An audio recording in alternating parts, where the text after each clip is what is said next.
This is Colette from Soul Life Loving.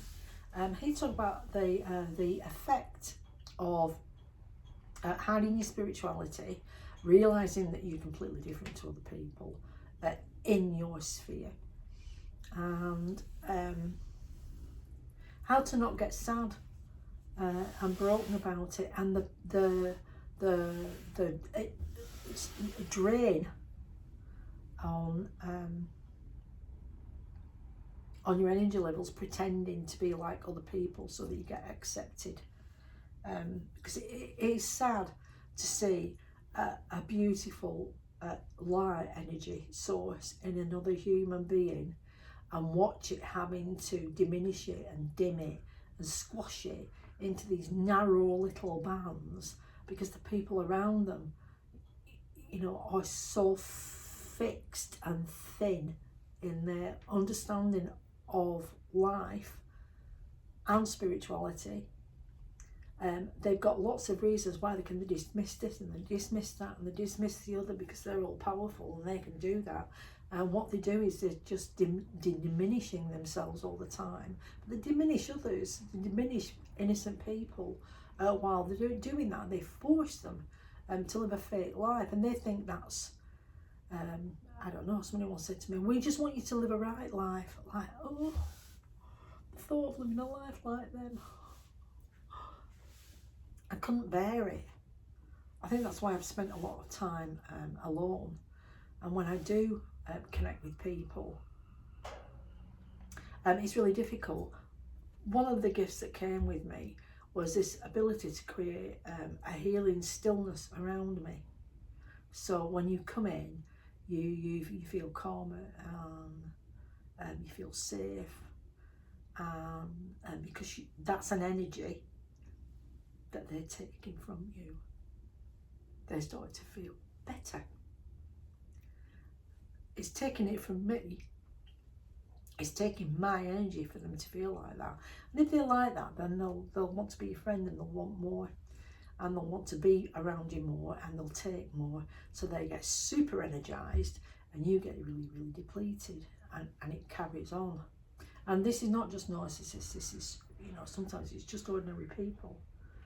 Ordinary people who when they're struggling, come up against somebody who makes them feel better. And sometimes they get to the point where they feel better and they think it's just them. Their ego tells them they don't need me anymore. They can do it, and they go off and they do, but then they don't get the energy, and then they're just left on their own energy, which is not as clean and pure as the energy that I give off. So they start losing it, and quite often I've been guilt tripped by people, especially when I've had to avoid them. Because of course they want to reconnect. They like having your energy as well as their energy. They just don't understand that I'm generating energy for my life and I've got to generate energy for their life. So they can go around saying, well, I thought we were getting all right, and I was nice to her and what have you, and I thought we were having a great time. Well, they were having a great time. It's just I wasn't, because I was losing energy hand over fist, and I couldn't shut it off because I didn't know how to shut the tap off. I didn't know what it was that I was losing. I just knew that I was exhausted all the time. And I had more going on in my life quite often than they had going on in their life. So I couldn't understand why they couldn't manage their own energy levels and deal with what they were dealing with themselves. Why did they need mine? So I would be brutal and I would just cut them off. You can't have any more energy. Of course they knew that. It always came back onto me. But it was one of those things, it was a side effect of protecting my energy, was that I had to cut them off. Because you can't say to these people, you take too much of my energy. I know you feel good around me and you have lots and lots of energy. But now you've started complaining that I haven't got the energy, and why am I not participating anymore? Well, I'm in recovery now. You can't have any more energy, and that's what it's been like in my world. Because I've not known how to stop leaking energy to people.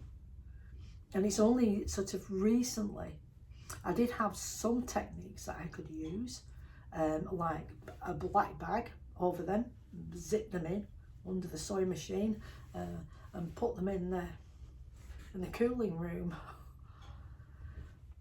in the hope that they would stop connecting to me and taking my energy.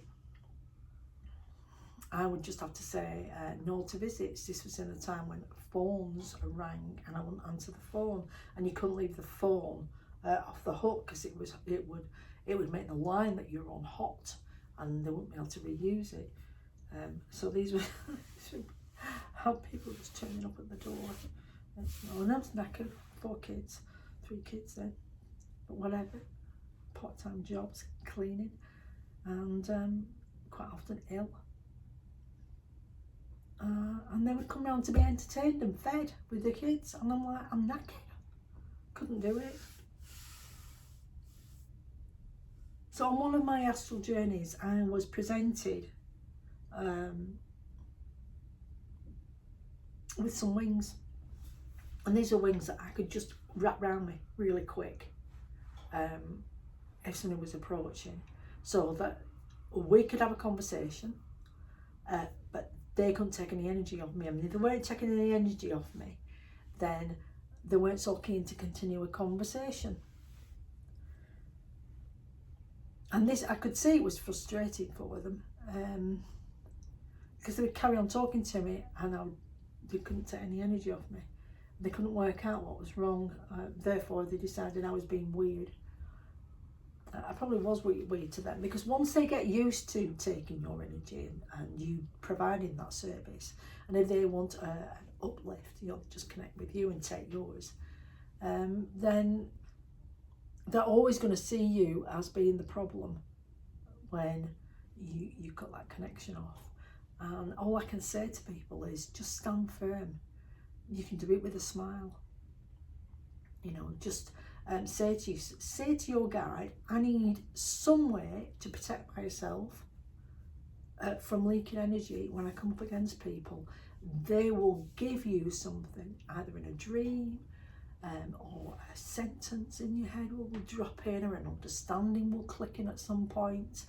Whatever it is, take it, because it's a gift. And when you see them next time, any big energy drainers, wrap yourself.